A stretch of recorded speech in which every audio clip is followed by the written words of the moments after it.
મત કમ્પ્લીટ નમસ્કાર મિત્રો, હું અસારી પ્રેમીલાબેન પ્રવીણભાઈ સરકારી બીએડ કોલેજ મેઘરજ ખાતે અભ્યાસ કરું છું.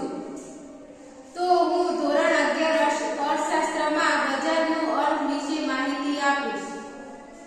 આપણે ઘણા લોકોના મોઢે બજાર શબ્દ સાંભળ્યો હશે, પણ ખરા અર્થમાં બજાર વિશે આપણે માહિતી મેળવીશું.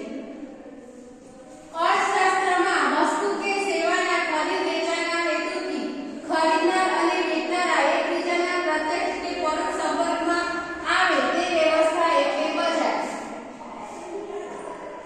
હવે આપણે તેને સરળ રીતે સમજીએ. વસ્તુ કે સેવાના ખરીદ વેચાણના હેતુથી એટલે કે તમે વસ્તુ ખરીદવા માટે જાઓ છો તો તમે ખરીદનાર